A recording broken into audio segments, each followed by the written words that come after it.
Hi, this is Alex from phpacademy.org, and this is a video tutorial for the new Boston. Now, we've already looked at GD. You may have watched the introduction video, how to convert your text and place it into an image. But this time what we're going to be doing is creating a really useful piece of code, and this is going to be contained within index.php.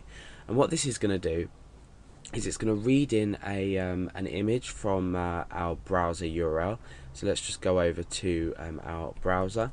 You'll have something like image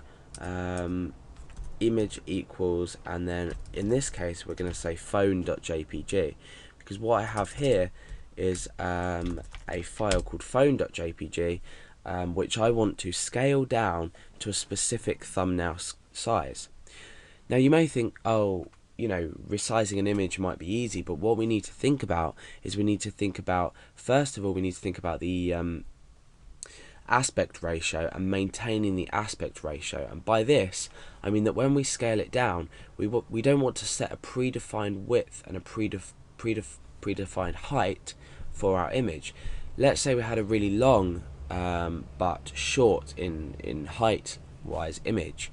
If we predefine this to a specific height, say 100 by 100 characters, we're actually going to skew our image so much it might look a bit odd. So what we want to do is we want to resize an image to a thumbnail acceptable size, and you can play around with these properties in the code. Once we start writing them, you'll see which values you can change and which you probably can't. And our image will be scaled down to this size, and every image will end up at roughly the same size. So you're going to have a thumbnail size image, and because you can use oh no, let's not open our code just yet. Because you can, let's go back, do something like image equals phone.jpg. It means that when you're doing say file uploads, say you're uploading files, what you can actually do in the process of uploading your file is call this, and it will generate a thumbnail for you.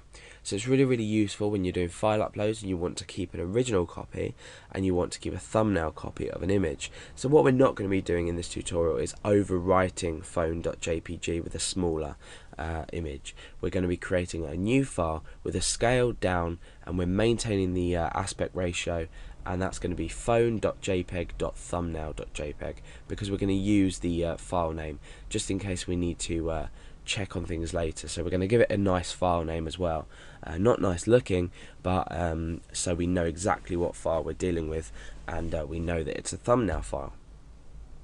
So let's go ahead and start writing out our code. Now, what's the first thing we need to think about in GD, the GD library, when we create our document? And what we need to do is we need to think about setting our header type. We can do this to preview it. I mean, what we're going to be doing in the end is saving this file, so we don't necessarily need to change the content type, I don't think, but we'll do this anyway. So we use the header function that you may have come across before, and inside here I'm going to say content type, and I'm going to do a colon. So I've got content type, the hyphen in the middle, and now I'm going to say image/JPEG. And what this is going to do, it's going to change the content type of the page to a JPEG image, because we're going to be reading in a JPEG image, and we're going to be creating an image, a JPEG image, as the scaled down version. So we're not dealing with any other file formats except for JPEG in this example.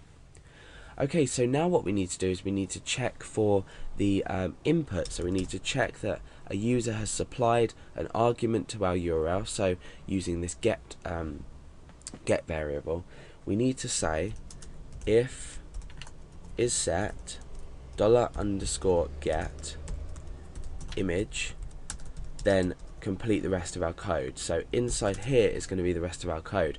If we haven't supplied an image in here, and by here I mean in around here, so image equals phone.jpg, this value here would equal phone.jpg, then there's no need to run the rest of our code, because we can't create a thumbnail from an image that we haven't already specified.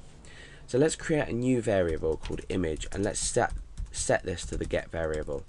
And the reason I'm doing this is so I can use this image variable later on in the program, in the code, sorry, and reference it a lot easier.